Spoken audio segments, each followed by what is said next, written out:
Anthony Cohen for Frederick Wildman. Jean-Frederic Hugel for Hugel Winery. We're going to go on a journey. In this journey, you will see how unique Hugel is.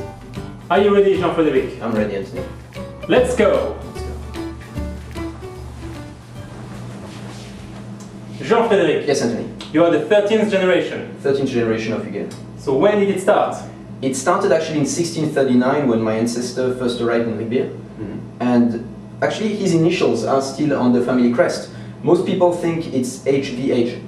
Actually it's Hans Ulrich Hugel, so H-U-H on the family crest. Okay, so almost 400 years of winemaking, of wine passion. Absolutely, absolutely. So how do you keep the winery dynamic and evolving generation after generation? Actually, each generation is supposed to hand out the family company in a better shape than they found it.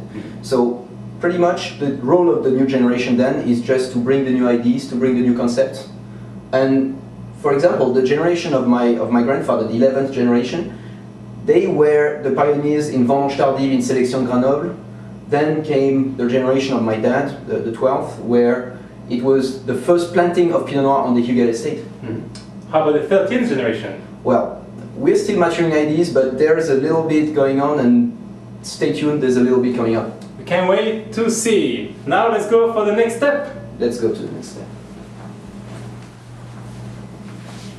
PFV, Primum Familiae Vini, First Families of Wine. And we're very proud to be part of the association of PFV. We are 11 members, and we represent Alsace. This is a great honor. I think some wineries from Wildman are also part of this club. Absolutely. Champagne Paul Roger, for example, Egon Müller, Charles of Berger, these are some of the PFV. Fantastico. It's time to go to the next step.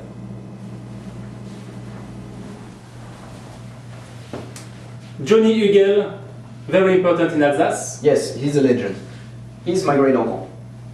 And he's literally the one who wrote down the laws regulating vendange tardive, so late harvest, and sélection Grenoble in Alsace.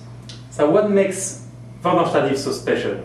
I would say it's balance. It's really balanced. Let's give you a quick example. Let's say your acidity. Let's say you're acid. Okay. What are you?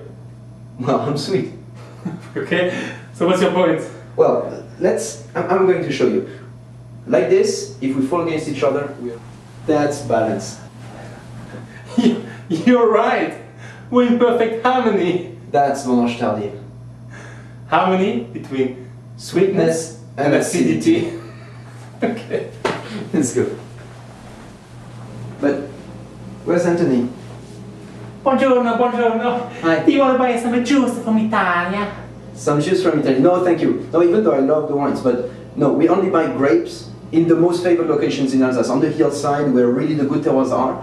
And we only buy them hand harvested. We only need hand harvest. So we've been working with over 100 growers for now 30 years. And this is really what is key for the quality of our classic range. So even though I love the wines, no thanks. Okay, it's fine. Let's just get the pasta. Come with me, I'm gonna get the pasta. Okay.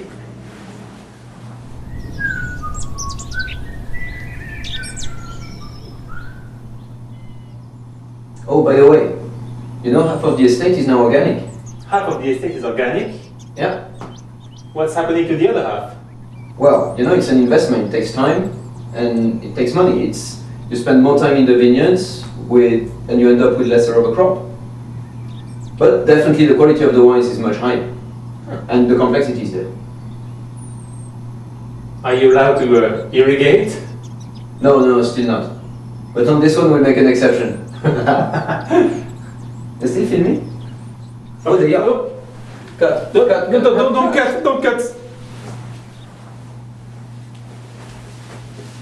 Hugel exports wine to more than 100 countries and produces more than 1 million bottles. Jean-Frederic, Yes. are you a small or a big winery? Well, actually, Anthony, size doesn't matter. Really, what matters is the final quality. So our wines do not see any mechanical interaction from picking, which is 100% by hand, until pressing with pneumatic pressing that is very, very gentle. So you consider Hugel still handcrafted? It's handcrafted, it's artisanal wines. Okay, it's approved. Let's go to the next step. Now, Yes. tell us about the diam cork. The diam cork is high technology. It's a new composite cork, guarantees you no TCA. In addition, so no cork taint, no bottle variation, no leaking bottles. Now, raise your right hand. Yes. Do you swear you have never experienced a corked bottle that had a diam cork? I swear. This is just fantastic. Good job. Yeah, man. You're good. Let's That's go. fantastic. Let's go. It's time to go.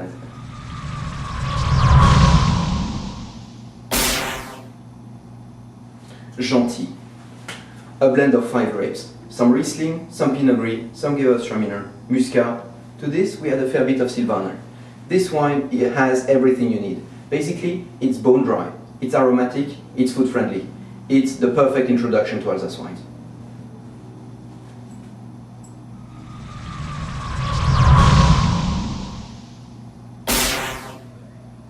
If I were to picture Riesling as a person, to me it would be a tall blonde. Absolutely gorgeous. Skinny, very elegant. Yes, great acidity as well, great balance. She's tall, elegant, mineral, very terroir relevant. Actually, Riesling is the grape that represents the best the soil. And yes, personally, I don't necessarily prefer the blondes, but I definitely love Riesling.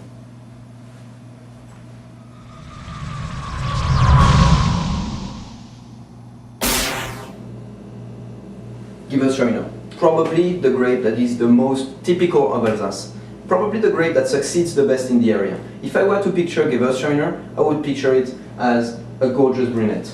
Probably a little more full-bodied, a little rounder, but definitely she can keep a little bit of finesse, a little bit of elegance. Even though sometimes Gewürztraminer does a little too much. Can be a little overwhelming, can be over the top, can be absolutely exotic, but still, the best Gewürztraminers are often the finest, the ones that can keep a little bit more quiet.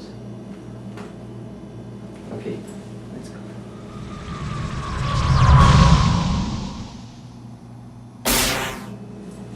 Let's talk vinification. Okay, What's happening in the cellar? in the cellar, actually we try to touch the wine as little as possible, meaning that we're trying to filtrate as little as possible, so we leave the wines for sedimentation for a few hours before they're transferred to the fermentation tanks. There, it's 1/3 of concrete, 1/3 of stainless, and 1/3 of oak. Okay, so there is a contact with the oak. Yes and no. Actually, the wines are fermented, not aged, but only fermented in the oak cask, the big old oak casks. And all of them are covered with a layer of tartar, so coated with tartar. What is tartar and how does it form inside the barrel? Actually, it's 100% natural. It's the tartaric acid from the wine, present at harvest in the grapes, which tends to crystallize and form crystals. So it forms crystals literally on the side of the cask and builds up year after year. We don't remove it, so we avoid any contact with the oak. So no oaking, no flavoring. Fantastic. Let's go to the next step.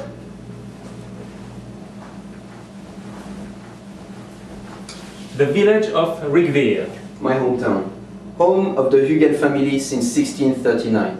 Look at these buildings. Most of them are dated 1400, 1500, 1600, and obviously built with taste because built by winemakers. The Schönenburg vineyard. Very steep limestone marls that absolutely produce the best Rieslings in the area. Very nice minerality and great ageability. The Sporen vineyard. Heavy clay, completely different type of soil from the Schönenburg. If you walk through the vineyards after a rain, you're going to get your boots muddy, very muddy. And this is no problem because actually Gewürztraminer loves mud, loves clay, so likes to have its feet dirty. And Riquewihr, the Schönenburg and the Sporen have been known since the Middle Age to produce some of the finest white wines in the world.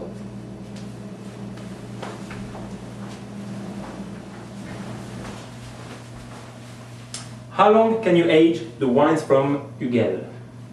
Basically, you need to know that Alsace wines age. They age very well.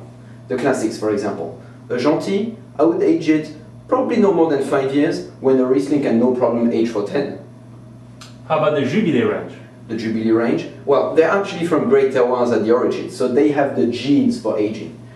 Pinot Noir, between 5 and 10 years, that seems quite reasonable. Then a Riesling JUBILEE can probably age for 10, 15, 20, up to 50 years. We still have wines from the 50s that are really still alive.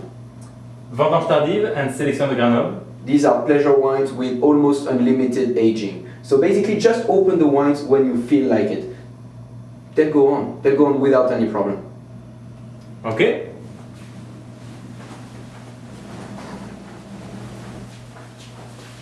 How do you pair the Hugel wines with food? Actually, the diversity of grapes we have in Alsace goes with the diversity of dishes that you can find in the world. For example, seafood and sushi.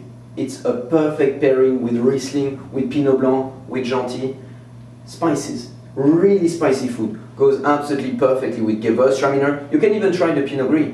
And then, if you're looking for something a little more earthy, a little more filling, pork, especially barbecued pork, can go pretty well with Pinot Gris or Gewürztraminer. And then the sweet wines, I generally recommend them with dessert, obviously, but especially a little more with foie gras, with cheese, especially Gewürztraminer. Gewürztraminer is probably the most cheese-friendly wine in the world. Jean-Frederic, what are you doing for Thanksgiving? Well, I was thinking of a Gewürztraminer. Thank you all very much for watching. Thank you, folks. I hope you enjoyed the show. Definitely, we've taken you through the cellar, the vineyards, the winemaking process. Now I think you know pretty much everything about Hugel. And are you ready to enjoy the wines? And don't hesitate. If you're ever in the area, Alsace is a great place to visit. Don't hesitate. This is the place to stop. Santé! Cheers.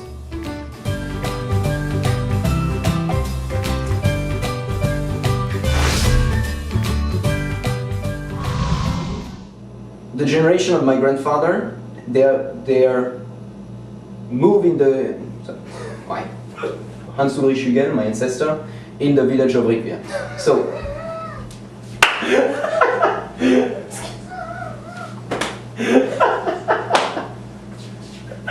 coupé.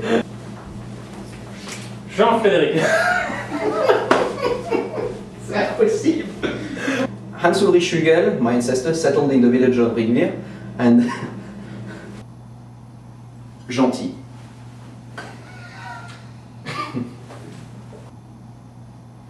Gentil.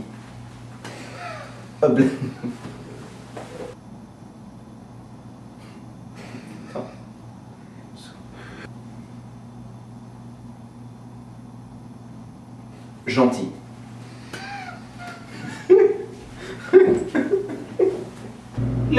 Let's walk around. Let's eat the pasta and the pizza.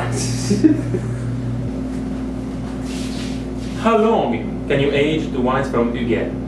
Actually, the classic, especially the Gentil, I would age it around 5 years, up to 5 years pretty much.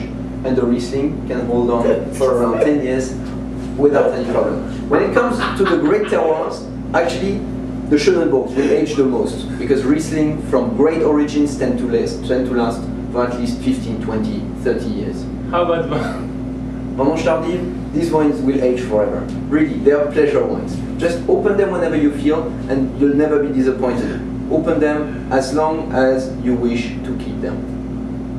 How about my grandmother? Well,